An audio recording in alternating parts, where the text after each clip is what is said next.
सरकार कांग्रेस पार्टी ने अब 600 से 1200 यही कारण है। अब तुम्हारा 1500 रुपया महीना मिले।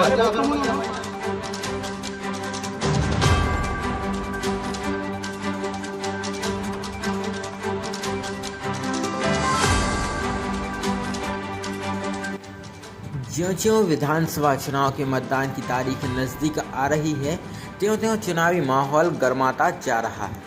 रविवार को बाजार हॉट होने के कारण विधानसभा का सबसे बड़ा कस्बा गौरछामर भाजपा और कांग्रेस दोनों दलों के प्रत्याशियों ने जनसंपर्क कर मतदाताओं को रिझाने का प्रयास किया। कांग्रेस प्रत्याशी हर्ष यादव ने गौरछामर के सभी वार्डों में घर घर जाकर अपने सैकड़ों समर्थकों के साथ जनसंपर्क किया और मतदाताओं का आशीर्वाद लिया। बस स्टैंड पर आयोजित कांग्रेस की चुनावी सभा को संबोधित करते हुए कहा कि सभी एजेंसियों की सर्वे आ चुके हैं और यह तय हो चुका है कि प्रदेश में इस बार 3 दिसंबर को कमल नहीं खिलेगा बल्कि कमलनाथ मुख्यमंत्री बनेंगे। उन्होंने कहा कि यह छोटा मोटा चुनाव नहीं, यह किसान भाइयों, मजदूर, बेरोजगारों, गरीबों के लिए भविष्य को निश्चित करने वाला चुनाव है। इस बार प्रदेश में ऐसी सरकार बनी जो भय मुक्त हो, आतंक मुक्त हो और सुशासन का राज गायब हो। ऐसी सरकार कांग्रेस ही दे सकती है। उन्होंने कहा कि कांग्रेस की सरकार बनने पर पहली से 12वीं तक के बच्चों को 1500 रुपये महीने और निःशुल्क पढ़ाई होगी। गरीब परिवार के लिए 25 लाख का बीमा, अनहोनी होने पर 10 लाख पीड़ित परिवार के लिए दिया जाएगा। चुनावी सभा में उन्होंने शिवराज सरकार के झूठे वादों और जन विरोधी नीतियों की जमकर आलोचना की। चुनावी सभा को ब्लॉक कांग्रेस अध्यक्ष बाबा राजौरिया एवं भाजपा छोड़कर कांग्रेस में शामिल हुए वरिष्ठ नेता कैलाश पटेल ने संबोधित किया। हमारे वो अभिभावक, हमारे वो माता पिता जो अपने बच्चों को पढ़ाना चाहते हैं, गरीबी की वजह से फीस नहीं भर पाते हैं, हमारी सरकार बनने पर पहली कक्षा पहली से लेकर 12वीं तक 500 रुपए से लेकर 1500 रुपए महीना हर बच्चे को हमारी कांग्रेस सरकार देगी। निःशुल्क पढ़ाई हमारे बच्चों की होगी। यहां तक कि वो परिवार जो गरीबी की हालत में इलाज नहीं करवा पाते हैं और कई परिवारों के साथ अनहोनी होती है, तो हमारी सरकार बनने पर 25 लाख रुपए का परिवार का बीमा हमारी सरकार करके देगी। और यदि कोई अनहोनी होती है तो 10 लाख रुपए की राशि उस पीड़ित परिवार को मतलब सरकार देगी। ये संकल्प लेके हम लोग आने वाले हैं आपके पास। जनता, गौरछामर क्षेत्र की जनता बेहद संवेदनशील और जागरूक जनता है। वो कहीं न कहीं निर्णय लेने में ऐसा निर्णय लेती है कि जिसका एहसास लोगों को आज तक है। इसलिए मैं अपने जनता जनार्दन से जरूर कहना चाहूंगा कि एक बार पुनः आप ऐसे निर्णय पर जाइए जो हमारे नेता कमलनाथ जी ने 2018 में वचन पत्र के माध्यम से कहा था कि हमारी वो सरकार बनी है, बनने वाली है जो वचन पर काम करने वाली सरकार है। और निश्चित रूप से 18 महीने की 15 महीने की सरकार में जिस तरह से हम हमारे धार्मिक ग्रंथों का सम्मान करते हैं, चाहे रामायण हो, चाहे गीता हो, चाहे कुरान शरीफ हो, उस तरह से हमने वचन पत्र को विधानसभा चुनाव के पूर्व प्रस्तुत किया था। और कहीं न कहीं वो वचन पत्र 2018 में हमने लागू किए थे। जनता ये जानती है, जो किसान, जिन किसानों का 27 लाख किसानों का कर्ज माफ हुआ है, वो जनता आज भी याद करती है कि कमलनाथ जी ने वचन दिया था, वो वचन निभाया है। विधानसभा और सावन जिले के आसपास के जो भी कांग्रेस के कार्यकर्ता आ रहे हैं, वो हर्ष यादव जी के वही रथ है, वही धनुष है जो देवरी विधानसभा के रावण को भगाएंगे, जिससे नाबूद करेंगे। ये बात मैं भारतीय जनता पार्टी के नेताओं को बताना चाहता हूं। अंत में एक महत्वपूर्ण अपील, मेरी इच्छा तो नहीं थी भाषण की, लेकिन बातें निकल जाती जब माइक हाथ में आता है। ये चुनाव मध्य प्रदेश के भविष्य का है।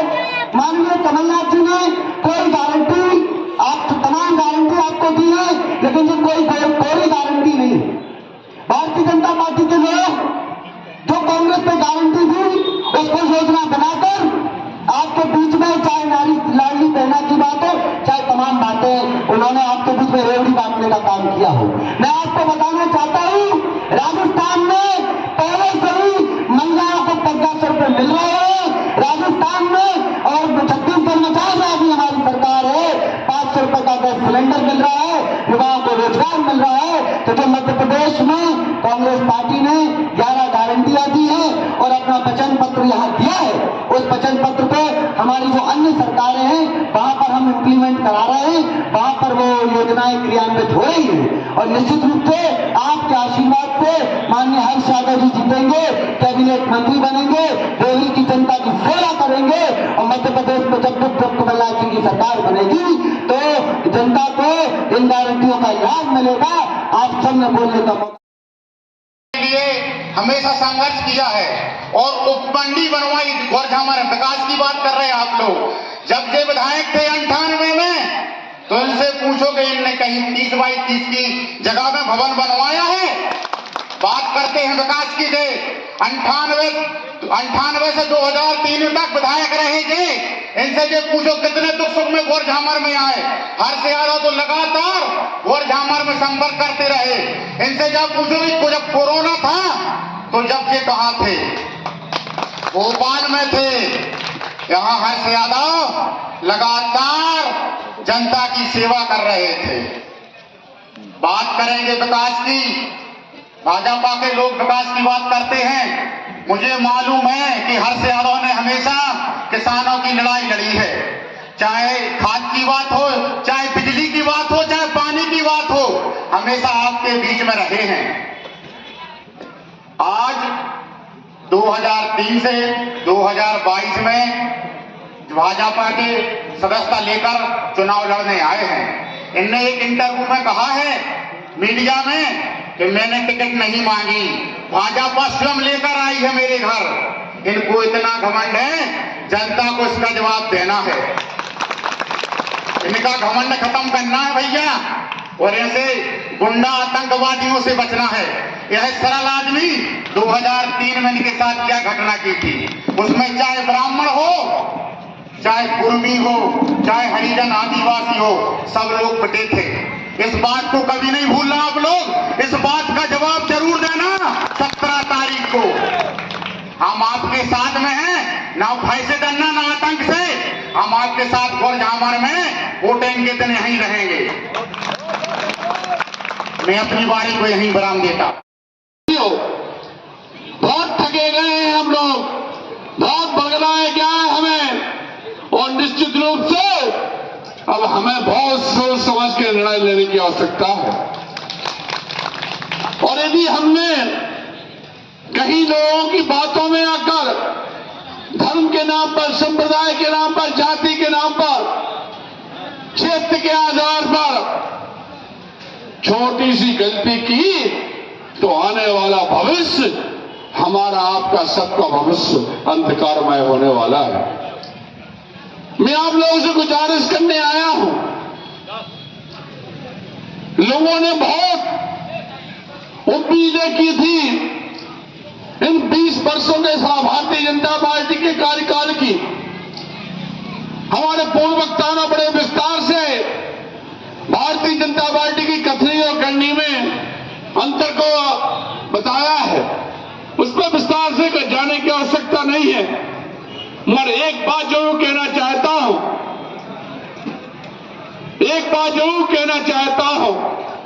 एक बात का चिंतन जरूर करिए कि 20 वर्षों में देवरी से लेकर, गोरझामर से लेकर, चरगुआ से लेकर, खामखेड़ा से लेकर, भरकौटी से लेकर, यदि देवरी क्षेत्र का विकास अन्य विधानसभाओं से ज्यादा नहीं हुआ तो उसका कारण क्या है? पूर्व में भी सरकारें रही हैं, कांग्रेस का भी लंबे समय तक शासनकाल रहा है, मगर जिस तरह से भारतीय जनता पार्टी के नेताओं ने भेदभाव की राजनीति की है, प्रतिशोध की राजनीति को अंजाम दिया है, वो आने वाले समय में कहीं न कहीं एक निर्णायक अवसर देने के लिए हमें तैयार करने के लिए बाध्य करता है। आज हमारे किसान भाई की बात हमारे साथियों ने कही, हमारे बहु व्यापारी भाई जो लगातार जीएसटी की मार झेल रहे हैं, वो हमारे नौजवान साथी जो बेरोजगारी की हालत में अन्य प्रदेशों में काम करने के लिए बाध्य हैं और थक हार कर बेरोजगार होकर ओवर एज होकर घर बैठ जाते हैं, हमें उन सब के बारे में निर्णय लेने की आवश्यकता है। निश्चित रूप से जनादेश जनता जनार्दन की ताकत से गौरतलब की जनता ने प्रचंड बहुमत से कांग्रेस सरकार बनाने के लिए हर्ष यादव जैसे जनसेवक को मध्य प्रदेश विधानसभा भेजा था 2018 के चुनाव में। आपका कहीं कोई दोष नहीं था, आपका कहीं दोष नहीं था। यदि दोष था तो उन चंद नेताओं का जो सत्ता के बगैर जी नहीं सकते, सत्ता के बगैर सो नहीं सकते, सत्ता के बगैर रह नहीं सकते, उन्होंने किस तरह से भारतीय जनता पार्टी के नेताओं ने एक निर्वाचित सरकार को कुचक्र के माध्यम से खरीद कर अपदस्थ करने का काम किया है, मध्य प्रदेश की जनता ठान चुकी है। और एक बार पुनः जनता के हृदय में आग लगी हुई है और आग उसी दिन बुझेगी जिस दिन ईवीएम का बटन दबाने का अवसर जनता जनार्दन से लेकर आम आदमी को मिलेगा 17 तारीख को। और जब 3 तारीख को दिसंबर में रिजल्ट आएंगे तो भारतीय जनता पार्टी के नेता मध्य प्रदेश से लेकर दिल्ली तक को एहसास कराने के लिए पर्याप्त होगा कि जब जनता ठान लेती है तो अच्छे अच्छे किले ढह जाते हैं, अच्छे अच्छे राज और राज ढह जाते हैं और अच्छे अच्छे नेता जिन्होंने पूरे देश की और मध्य प्रदेश की संपत्ति लूट के रख ली है, वो उनका क्या पराभव हुआ है। मैं आप लोगों से एक जरूर बात और जो भारतीय, क्योंकि पंडित ब्रजभारी पटेरिया के द्वारा, चूंकि हम राष्ट्रीय स्वयं सेवक संघ की पृष्ठभूमि से हैं, उन्होंने व्यक्तिगत रूप से राष्ट्रीय स्वयं सेवक संघ को और उनके उच्चाधिकारियों को गालियां दी, हमें चट्टी वाला कहा है। उनकी मैं मंडी उपाध्यक्ष हूं, आदिवासी महिला अध्यक्ष है, उन्होंने व्यक्तिगत रूप से हमारा जितना बन सका उतना विरोध किया, उसकी हमें परवाह नहीं है। तो मैं ज्यादा कुछ ना कहते हुए, अभी विचारधारा पर ना बोलते हुए, मैं इतना ही कहूंगा कि कम से कम हम कांग्रेस के साथ उस समय तक कम से कम है जब तक पंडित ब्रजभारी पटेरिया पराजित नहीं हो जाता। बंधुओं, कांग्रेस पार्टी से हमें कोई चुनाव ना लड़ना। कुछ लोगों ने कहा, उसमें हमारे गुरुजी भी थे, हमारे वरिष्ठ अधिवक्ता जगदीश सोनी जी भी थे, उन्होंने कहा आपने गलती कर दी। मैंने कहा गलती तो कर दी, कहीं मना पूछो तो क्या। हमने कहा क्या, देखो जब तक कमलनाथ जी आते, अब कहीं राहुल गांधी आते, उस समय आप सदस्यता लेते तो वो लोग आपको पहचानने लगते। मैंने कहा भैया, हर्ष यादव जी मेरे लिए राष्ट्रीय नेतृत्व है। यदि कमलनाथ जी और राहुल गांधी और हर्ष यादव जी को खड़ा कर दिया जाए और मुझसे पूछा जाए कि इसमें प्रधानमंत्री और मुख्यमंत्री बनाओ, तो मैं हर्ष यादव जी को प्रधानमंत्री बनाऊंगा।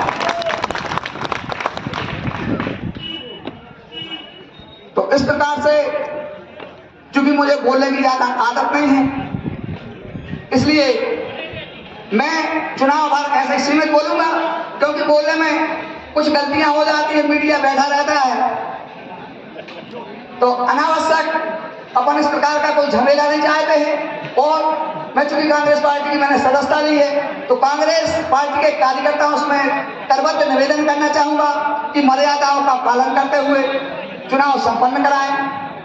और जिस प्रकार से मैंने गौरतलब नगर में प्रवेश किया, कल भी प्रवेश किया था, तो झंडों की जो 100% भरमार थी, उसका मैंने एक कारण समझा। वो कारण क्या था? वो कारण ये था कि एक दिन दैनिक भास्कर में जो पत्रकार प्लस और माइनस लिखते हैं, उसमें माइनस के रूप में लिखा था कि हर्ष यादव ने अपने कार्यकाल में बड़ी बड़ी पंचायतों को नगर पंचायत में परिवर्तित नहीं किया। हमारे भाई अधिवक्ता संघ के अध्यक्ष अनिरुद्ध जी ने जिस प्रकार से कहा कि भाजपा ने सहयोग नहीं किया, सहयोग किया हो या ना किया हो, परंतु मेरी अभी रास्ते में हर्ष यादव जी से बात हुई थी कि जैसा ही आप हमारी कमलनाथ जी से यदि मुलाकात करवाओ तो अपन गौशामर को सबसे पहले नगर पंचायत का दर्जा घोषित करेंगे, और यदि आपकी बात कमलनाथ जी ने नहीं सुनी या आपने नहीं की तो जितने झंडे गौशामर में लगे हम उनसे दूना लगवाने में हम सहयोग करेंगे।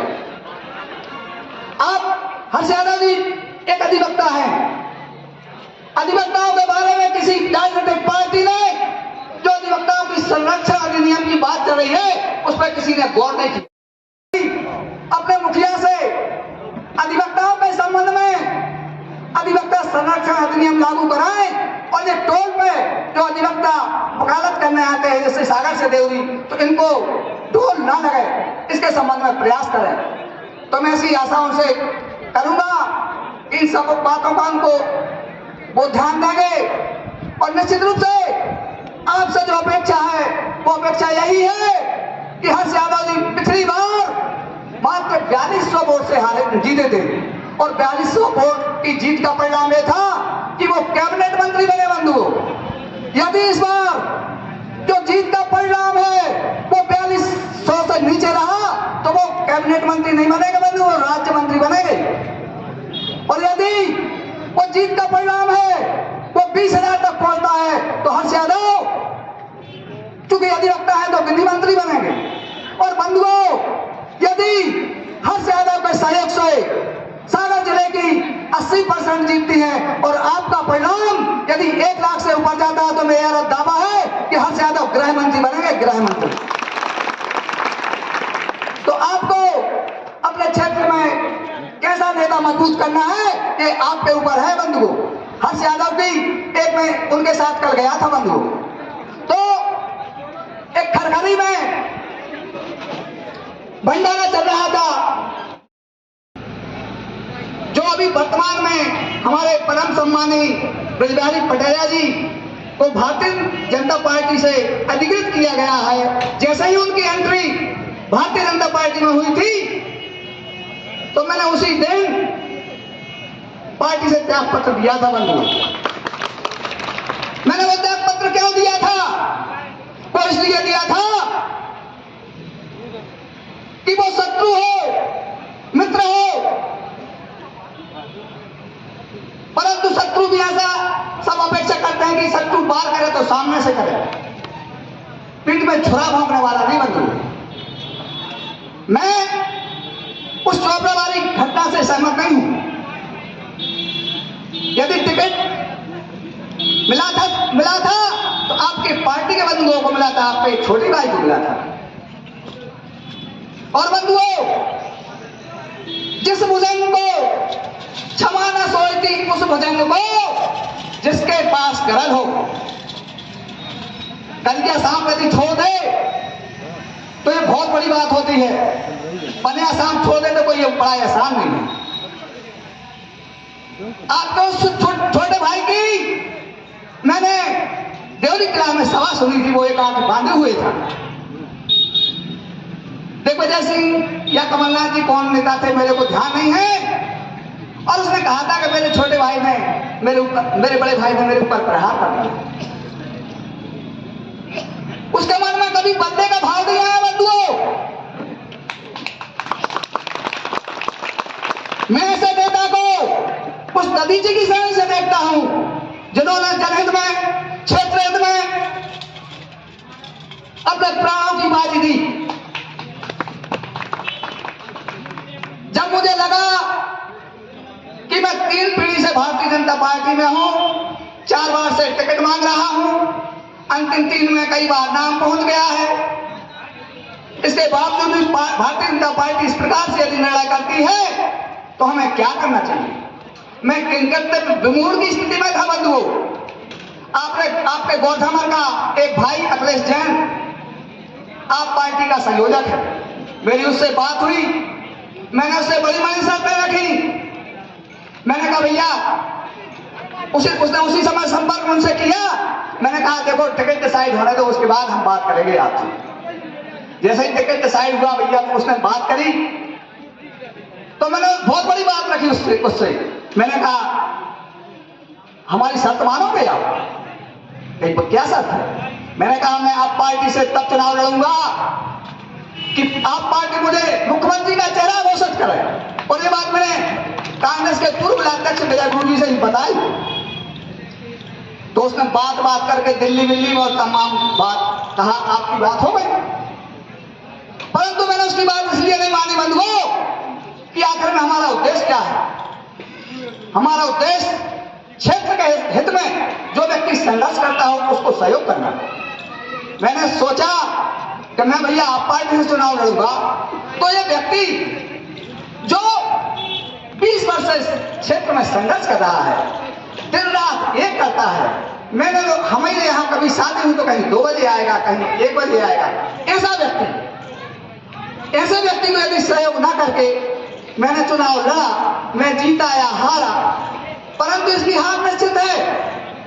इसलिए मैंने कहा भैया मेरे बच्चे सहमत नहीं और मैं चुनाव लड़ने वाला नहीं हूं।